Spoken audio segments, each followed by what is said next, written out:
My name is Lisa, a 35-year-old part-time worker, living with my husband Mark and our daughter Emma. Mark works in an office and Emma is in first grade. We purchased an old single-family home and are still paying off the mortgage together. When Emma started elementary school, I began working part-time. Mark is the eldest son, but his younger sister Nancy married before us and settled somewhat comfortably in their parents' house, living with their father. My father-in-law seemed open to anyone taking over the house, except Nancy, who claimed it as hers, stating, "I'll take care of Dad, so I'll take the house."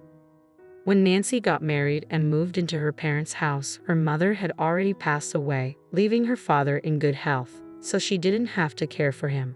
The house was large, and I remember being surprised when I first visited it before getting married. It had a splendid gate and an expansive plot of land, which made me ask Mark, "Could it be that your parents are wealthy?" During our dating days, Mark never gave the impression of being wealthy, but the grandeur of his parents' house was quite a shock. Mark denied it, but the interior of the house was equally impressive, surprising me even more. According to Mark, his grandfather had been wealthy.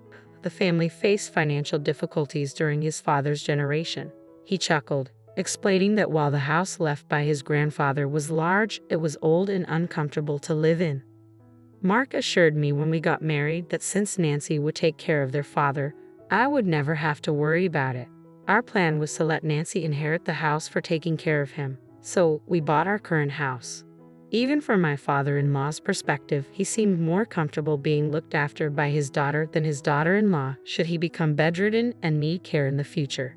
However, during visits for Christmas or summer holidays, Nancy often mistreated her father. She treated him as an outcast during meals, and if Mark or I tried to join them, she would angrily assert, "Dad likes to eat alone.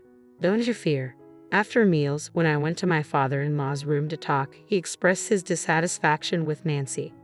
"I don't want to live in this house because Nancy gets in the way," he confided. According to him, he always eats separately from Nancy's family and receives fewer side dishes, despite Nancy receiving a decent amount of money for living expenses from his pension.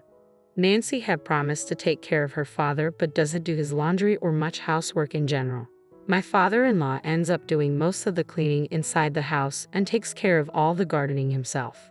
Even Nancy's husband and children, who live with them, don't treat my father-in-law with respect.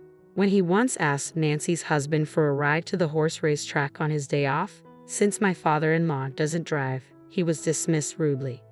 "I'm not your chauffeur. If you want to go to the races, use a taxi. If you have money to waste on horse racing, contribute it to living expenses," Nancy's husband retorted dismissively. My father-in-law tried to brush it off as a light-hearted comment, but he was strongly reprimanded.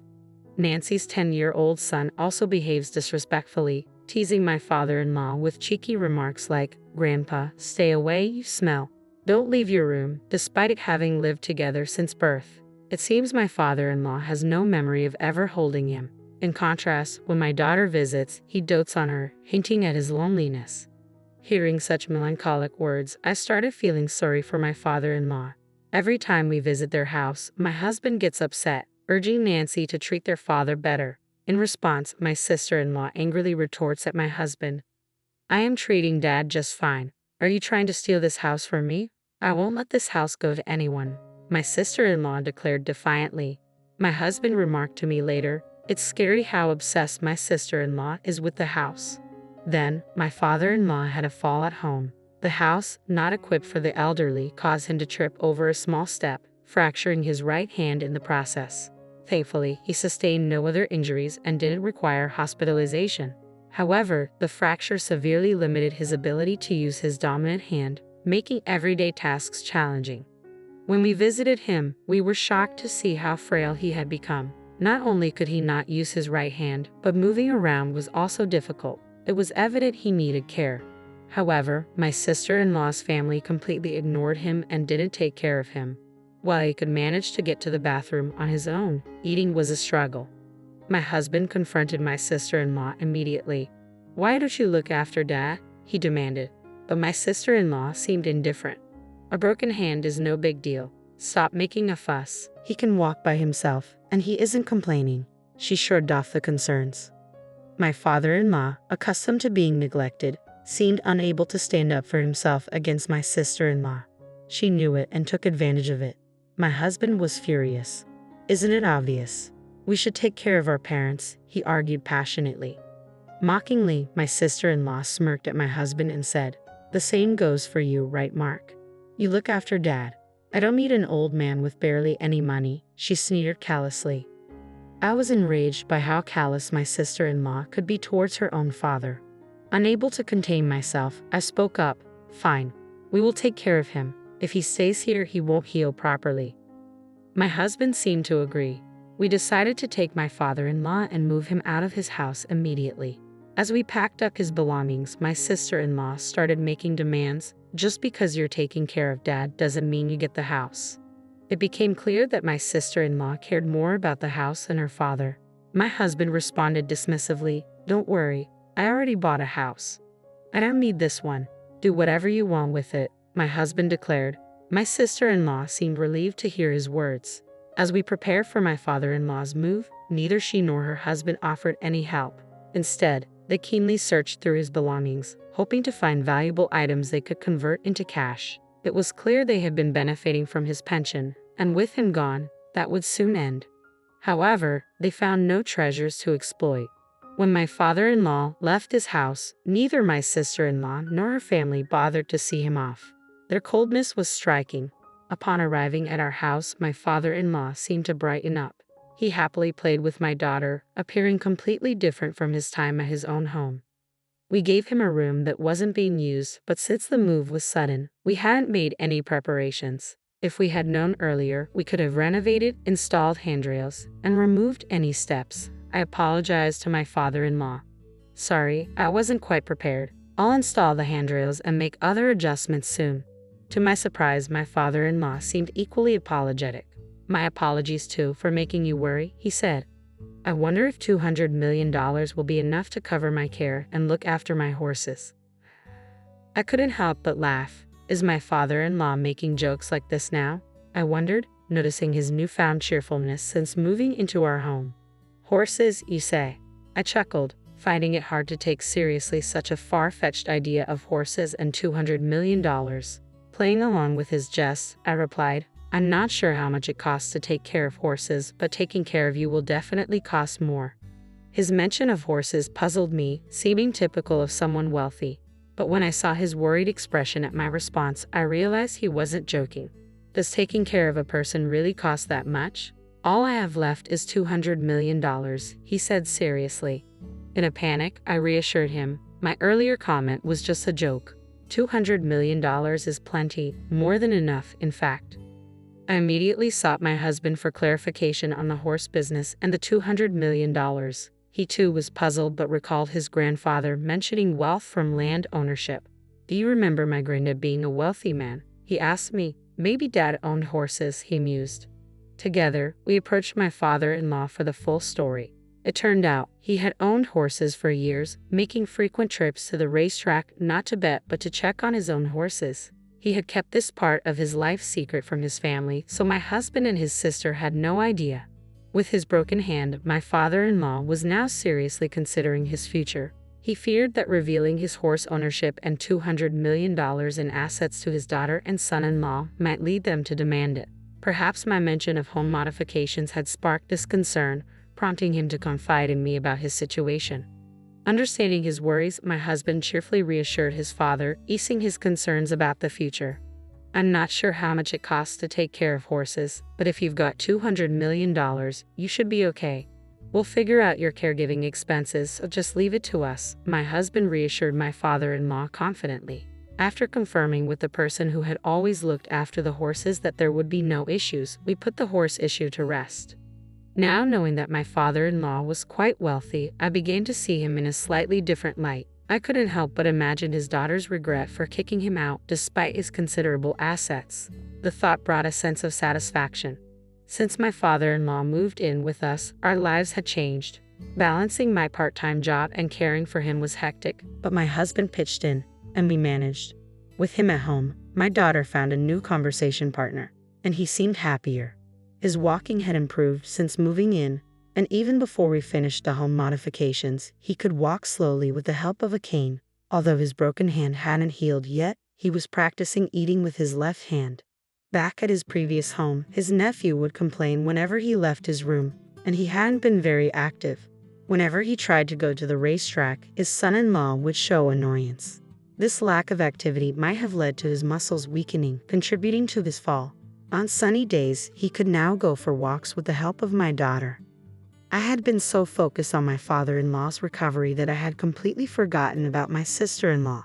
However, 3 months after he moved in with us, my sister-in-law called in a panic. "Is Dad there? If he's there, get him on the phone immediately." At that moment, my father-in-law was out for a walk with my husband and daughter. When I informed her of this, she grew even angrier. "You knew, didn't you? You knew that house was rented. That's why you took Dad to cause problems for us." I couldn't grasp what my sister-in-law meant. She seemed to be suggesting that their house was rented, but she had always boasted that it was theirs, even if the property was still in my father-in-law's name. Calling it a rented house didn't add up. As I struggled to respond, my sister-in-law grew increasingly heated. "Some guy claiming to be the landlord of our family home showed up," she continued angrily, saying I'm behind on rent and that I need to either pay up or get out. Confusion swirled in my head. When she mentioned the landlord of their home, I wondered if my father-in-law had gone to collect rent from my sister-in-law. Just then, my father-in-law returned. I quickly explained the situation and handed him the phone to answer my sister-in-law directly. With a hint of anger in his voice, my father-in-law addressed the daughter who had driven him out of his own home. "Weren't you informed that the house was rented? That house belongs to the company where my father was the CEO. I had been paying the rent until you kicked me out," he explained calmly, yet with a hint of detachment. My sister-in-law, sensing his anger, shouted back through the phone, "I haven't heard anything about this. I'm coming over right now, so wait for me," my sister-in-law declared over the phone. About 30 minutes later, she and her husband arrived, their faces flushed red with surprise at seeing my father-in-law walking on his own. However, there were more pressing issues at hand as my sister-in-law erupted once more. "I thought the house and land belonged to you, Dad. Did you deceive me?" she accused. Grinning at her, my father-in-law calmly responded, "I didn't deceive you. I just kept silent because of how harshly you've been treating me." His comment left my sister-in-law speechless, prompting her husband to intervene. "Setting that aside, can you please hand over the rent? If you don't, we'll be kicked out of the house," he pleaded desperately. "Why should I pay rent for a house where I'm not living after you guys kicked me out? Don't you think that's a bit too much to ask?" My father-in-law countered, laughing off the request. Unable to argue with his reasonable statement, my brother-in-law fell silent. It was then my sister-in-law spoke up again. "Dad, were you planning to deceive us from the beginning, pretending to be injured? You seem far more energetic than when you were living with us," she accused. Stepping in to clarify, I interjected, "That's because he's been doing daily rehab exercises, practicing walking and training to eat with his injured hand." Adding to my explanation, my father-in-law nodded sagely. "I think being kicked out by you guys was a blessing. Ever since I came to live with Mark, we all eat together, and I'm never treated like a nuisance." My sister-in-law and her husband fell silent, jaws clenched, upon hearing this. Just then, my daughter innocently chimed in, "Grandpa, your horse is going to race in the next horse race, right?" Grinning warmly, my father-in-law replied, "It'll be in this Sunday's race. Why don't we go watch it together?" Excitedly, my daughter ran off, but my sister-in-law and her husband seemed to grasp the implications. Hastily, they asked my father-in-law, "Dad, do you own a horse? Are you a horse owner?" With a smug look on his face, my father-in-law finally admitted, "I kept silent because I figured if I told you about money, you'd just take it." Talking about horse racing always gets your husband frowning. My father-in-law's previously jovial face turned stern. His intimidating expression sent chills down my spine, and as he slowly began to speak, the tension in the room grew palpable. I no longer consider someone who disrespects her own father as my daughter. "I knew you moved in with me for the inheritance." My father-in-law's stern tone caught my sister-in-law off guard, leaving her visibly stunned. Adding the final blow, he declared, "You won't get a single cent of my inheritance." These words seemed to knock the wind out of my sister-in-law. Her husband, who had been supporting her staunchly, suddenly looked defeated. They both slumped their shoulders and left. The rent for my father-in-law's house was a hefty sum, far beyond what my sister-in-law and her husband could afford. Inevitably, they had to move out. I had no idea that my parents-in-law's house was rented, and neither did my husband. He later confirmed it with his father. After moving out, my sister-in-law, who had been careless with money, suddenly found herself in a financial crisis. Their habit of splurging continued, and they started relying heavily on credit cards, which only led to mounting debt.